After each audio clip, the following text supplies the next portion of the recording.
Imagine a time long before our sun, our Earth, or even our galaxy existed. This was the very beginning of everything. The universe had just been born in a colossal event we call the Big Bang. About 13.8 billion years ago, all of space, time, and matter burst forth from a single incredibly hot and dense point. In the first few moments, the universe expanded faster than the speed of light. It was a chaotic and fiery place, filled with a soup of fundamental particles. But as it expanded, it also cooled down. This cooling allowed protons and electrons to finally come together, forming the first atoms. These were mostly simple atoms of hydrogen and helium gas. After about 380,000 years, the universe had cooled enough for this to happen on a grand scale. The hot, glowing fog that had filled all of space finally cleared. Light could travel for the first time, creating a faint afterglow that we can still detect today. We call this the cosmic microwave background. But after this initial flash of light faded, something strange happened. The universe plunged into a profound and long-lasting darkness. There were no stars to shine. There were no galaxies to swirl with light. There was just a vast, cold, and empty expanse filled with a uniform fog of neutral hydrogen gas. This period is known as the Cosmic Dark Ages. The Cosmic Dark Ages were not destined to last forever. Deep within the vast clouds of cold hydrogen gas, gravity was tirelessly at work. It was like a silent sculptor, slowly shaping the future of the universe. In the densest regions of these gas clouds, gravity's pull became stronger and stronger. It pulled more and more gas inward, causing these regions to collapse under their own weight. As the gas was compressed, it began to heat up. The pressure and temperature at the core rose to unimaginable levels. This process was happening in countless locations across the vast, dark universe. Eventually, in the hearts of these dense, collapsing gas clouds, something incredible happened. The temperature and pressure became so extreme that nuclear fusion ignited. A star was born. These were the very first stars in the universe. They were nothing like the stars we see in our night sky. Scientists believed they were colossal, hundreds of times more massive than our sun. And because they were so massive, they were also incredibly hot and bright, burning with a brilliant blue-white light. The birth of these first stars marked the end of the absolute darkness. The first stars were not alone for long. Gravity continued its work, not just on small scales to form stars, but on much larger scales as well. The same force that created the first stars also began to pull them together. These massive, brilliant stars were born in clusters. Gravity then drew these clusters, along with vast amounts of surrounding gas and mysterious dark matter, into even larger structures. These were the first galaxies. They were much smaller and more chaotic than the grand spiral galaxies we see today, like our own Milky Way. They were more like small, irregular collections of brilliant, massive stars. These primordial galaxies were the powerhouses of the early universe. Each one contained hundreds or thousands of these giant, hot stars, all blazing away and pouring immense amounts of energy into their surroundings. The light they produced was incredibly intense, especially in the high-energy ultraviolet part of the spectrum. This ultraviolet light was the key to transforming the entire universe. It was powerful enough to do something that the visible light could not. It had the energy to fundamentally change the nature of the hydrogen gas that filled all of space. This is where the process of reionization begins. The term sounds complicated, but the idea is fairly simple. Before the first stars, the hydrogen gas was neutral. This means each hydrogen atom had one proton and one electron, and they were bound together. The universe was on the brink of a monumental transformation. The first stars and galaxies had ignited, piercing the long-standing darkness of the cosmic dark ages. These were the first flickers of light in a universe that had been dark for hundreds of millions of years. However, this light was initially trapped, unable to travel far through the dense fog of neutral hydrogen gas that filled all of space. A new phase in cosmic history was about to begin, one that would see this fog lifted forever.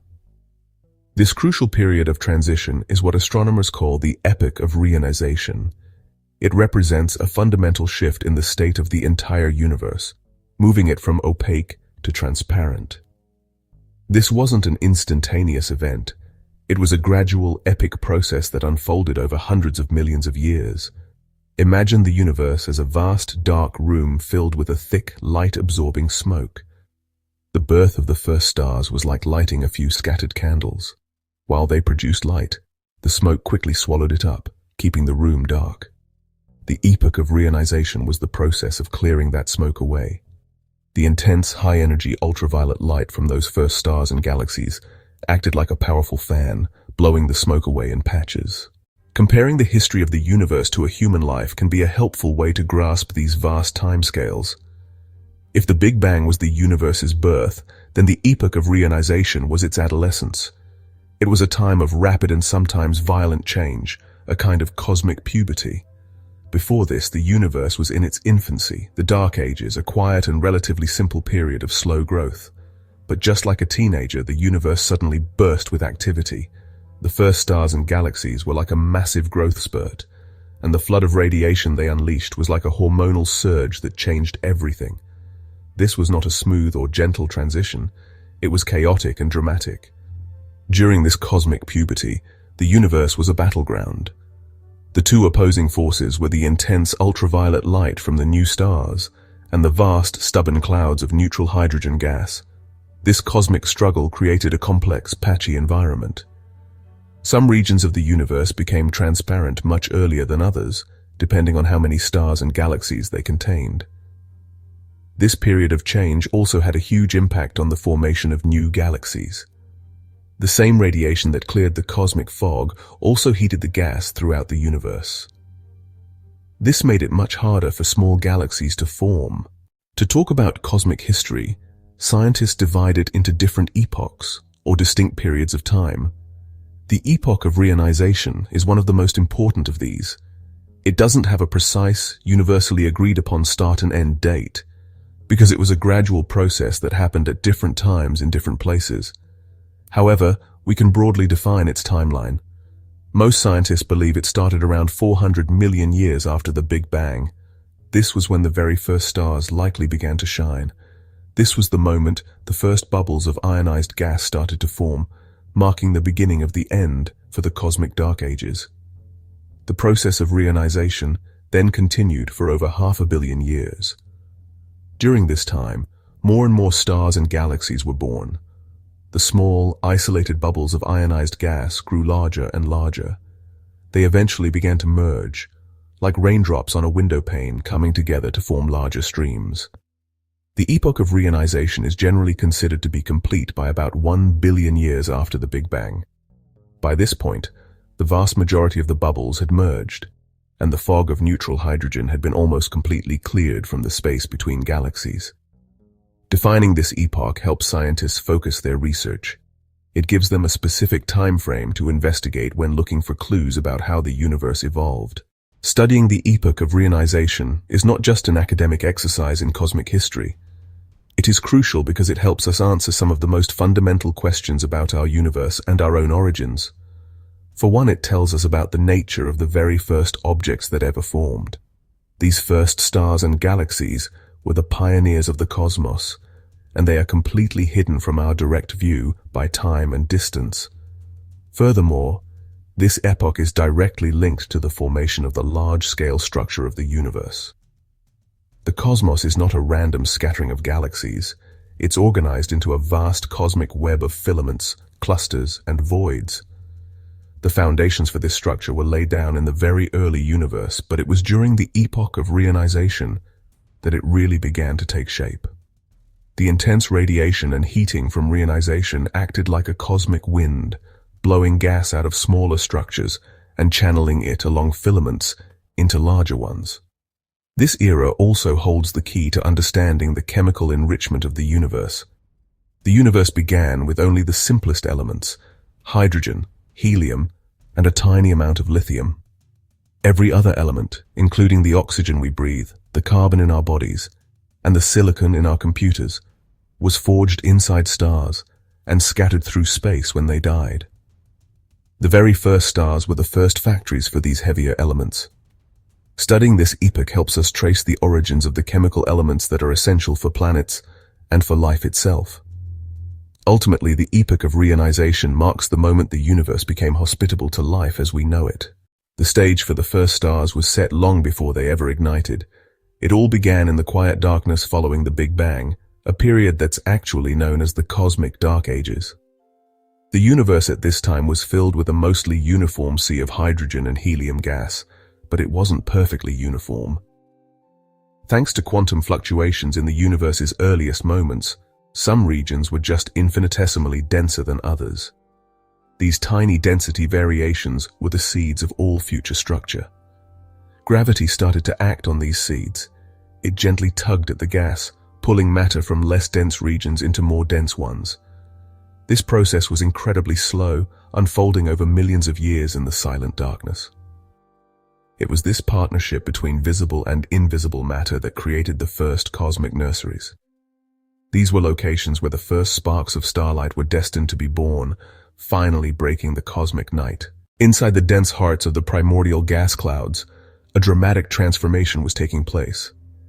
As gravity continued to squeeze the hydrogen and helium gas, the cloud started to collapse under its own immense weight. According to the fundamental laws of physics, when you compress a gas, it heats up. The core of the collapsing cloud became a cauldron of rising temperature and pressure. Atoms of gas were squeezed closer and closer together, moving faster and faster, and colliding with increasing violence. This process, known as gravitational collapse, is actually the standard mechanism for star formation, but for these first stars, the conditions were totally unique, and honestly, pretty extreme. Eventually, after a long and slow collapse, the core of the cloud became so dense and hot that a new physical process took over. The temperature reached millions of degrees, a threshold where the protons of hydrogen atoms, which normally repel each other, were slammed together with enough force to fuse. This ignition of nuclear fusion marked the birth of a star. The cosmic dark ages were over in this one tiny spot. The first light had been lit.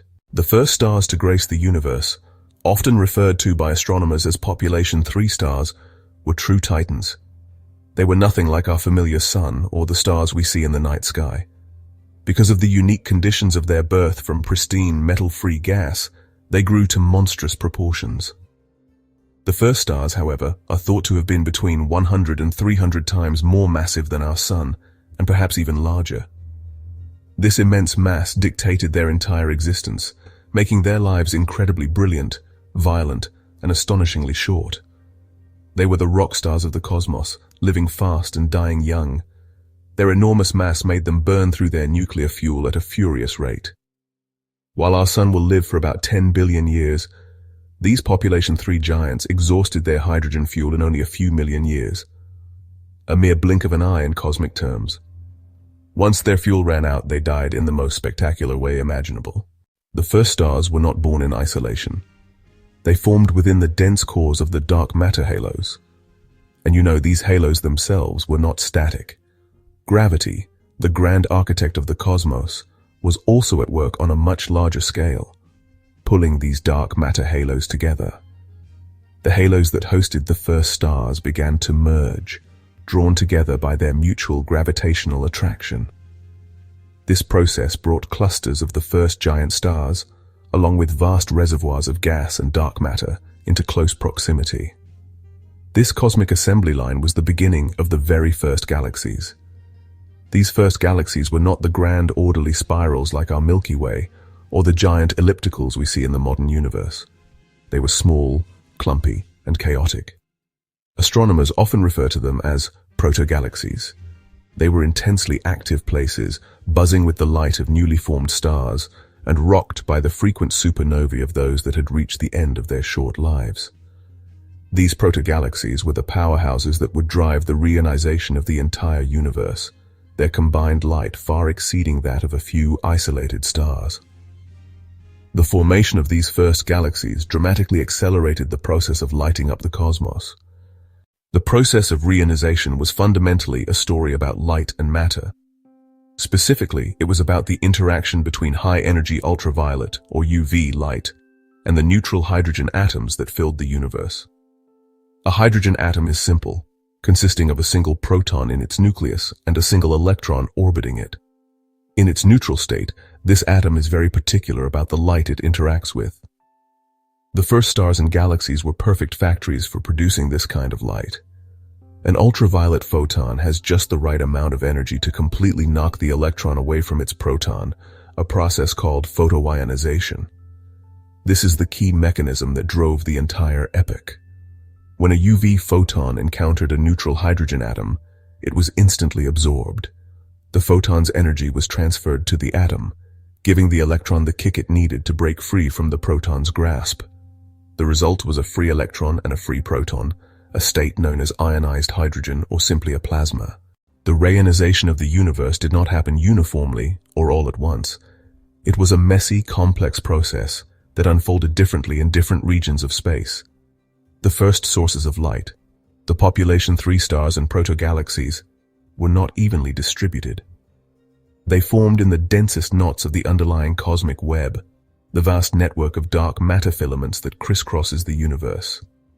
As a result, the initial bubbles of ionized gas appeared first in these dense, clustered regions. These areas became the first oases of transparency in an otherwise opaque cosmos. As more stars and galaxies ignited within these dense regions, their individual bubbles of ionized hydrogen began to expand and overlap. Imagine hundreds of tiny soap bubbles floating close together. Eventually, their thin walls merge, and they combine to form a single, much larger bubble. This is precisely what happened on a cosmic scale. The expansion of these bubbles was not a gentle affair. The process of ionization dramatically heated the gas from just a few degrees above absolute zero to over 10,000 degrees Celsius. This created a massive pressure difference at the edge of the bubble, driving a shockwave or ionization front out into the surrounding neutral gas. During the peak of the Epoch of Reionization, the universe was honestly a place of extreme contrasts. It wasn't fully dark, but it wasn't fully bright either. Instead, it was this really complex, almost Swiss cheese-like structure. There were vast regions, millions of light years across, that had been totally cleared of the neutral hydrogen fog. Inside these transparent bubbles, light could travel freely, and the cosmic web of galaxies was just beginning to shine clearly. But in stark contrast, there were still these immense islands of the old universe left behind. This patchy structure had a profound impact on the next generation of galaxy formation. The intense ultraviolet radiation that cleared the fog also acted as a powerful form of feedback. For the smaller dark matter halos, this was basically a death sentence. The gas within them was heated so much by the encroaching ionization fronts that it was effectively boiled away, escaping the weak gravitational pull of the small halo. So, the timing of reionization in a particular region really determined its future. This created a kind of cosmic bias, shaping the distribution and types of galaxies we see today. The final stage of the Epoch of Reionization was what's called the overlap phase. This was the point where the individual superbubbles, which had been growing for hundreds of millions of years, finally became large enough to merge on a grand scale. The last remaining islands of neutral hydrogen fog found themselves surrounded and squeezed from all sides by the expanding fronts of ionized gas. The process, honestly, accelerated dramatically. The cosmic fog was in its final retreat. By about 1 billion years after the Big Bang, the process was essentially complete. The once dominant neutral hydrogen fog had been reduced to just a tiny fraction of its former self, with more than 99% of the hydrogen in the universe now existing in an ionized state. The cosmic dark ages and the transitional era of reionization that followed were officially over. The universe had entered its modern light-filled state.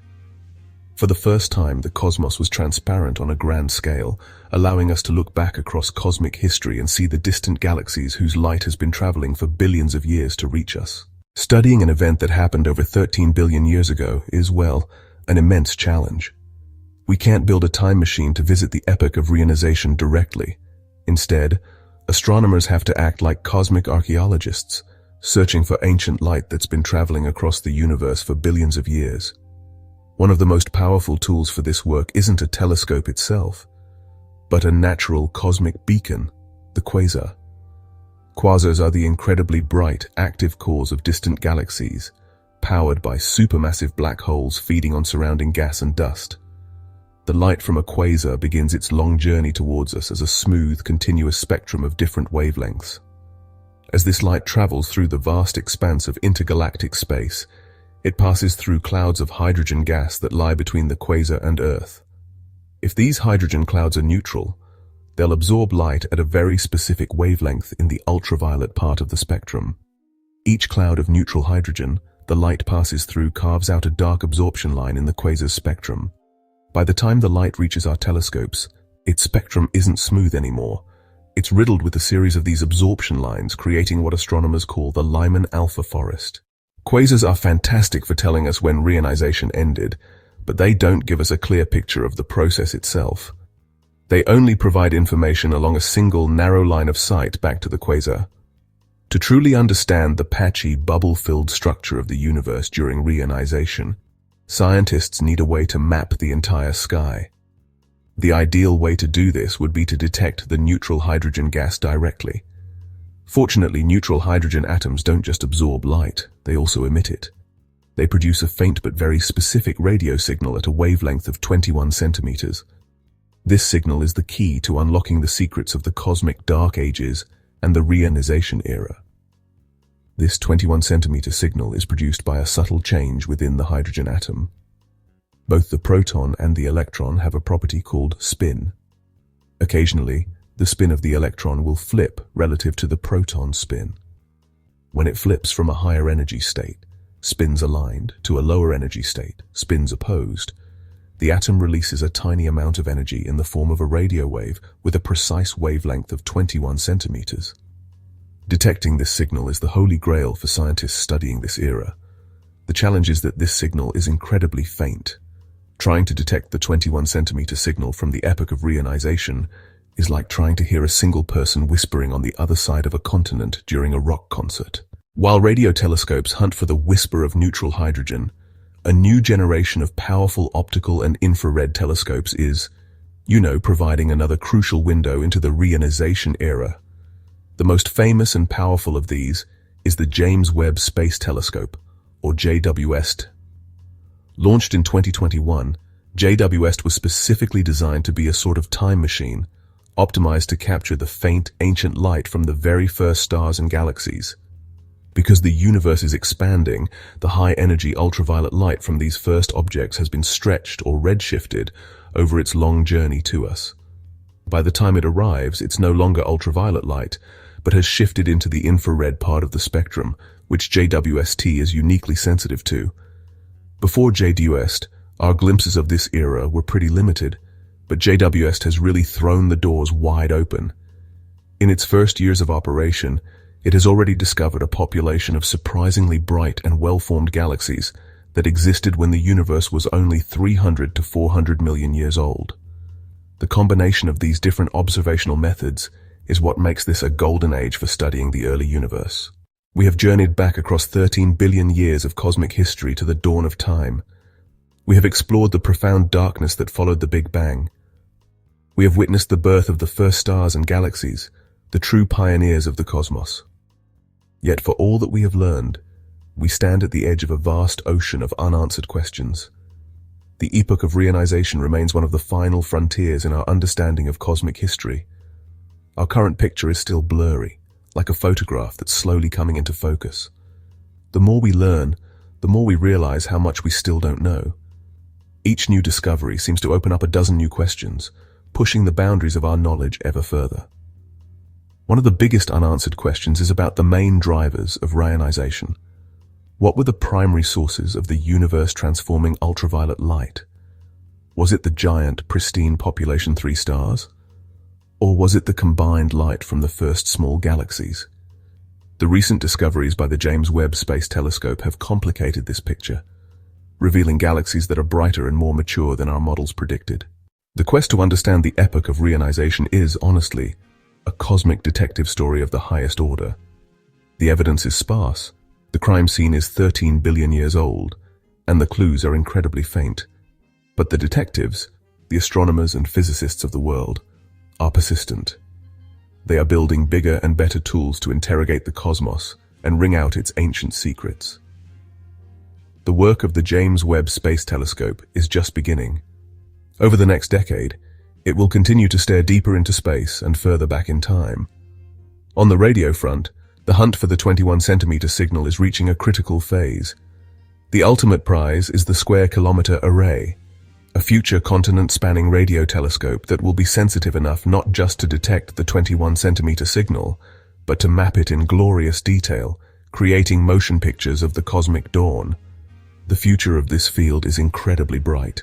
We are living in a golden age of cosmology, where technological advancements are finally allowing us to probe this last uncharted era of cosmic history.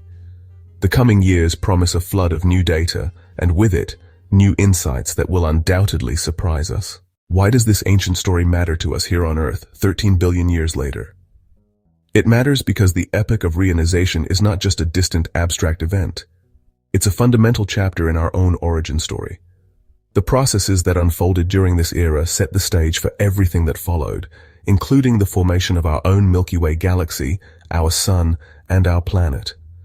The universe we inhabit, transparent, structured, and filled with the chemical ingredients for life, was forged in the crucible of this cosmic transformation. Furthermore, the Epoch of Reionization marks the moment the universe became knowable. Before the cosmic fog was lifted, light was trapped. The universe was hidden from itself.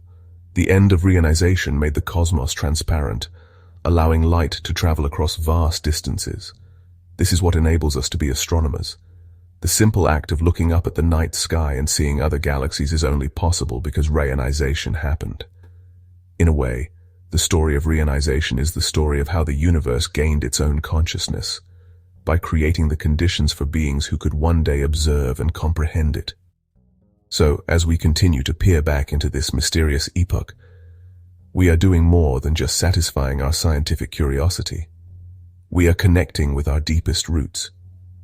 We are piecing together the grand narrative of existence, from the first spark of light to the complex world we see around us.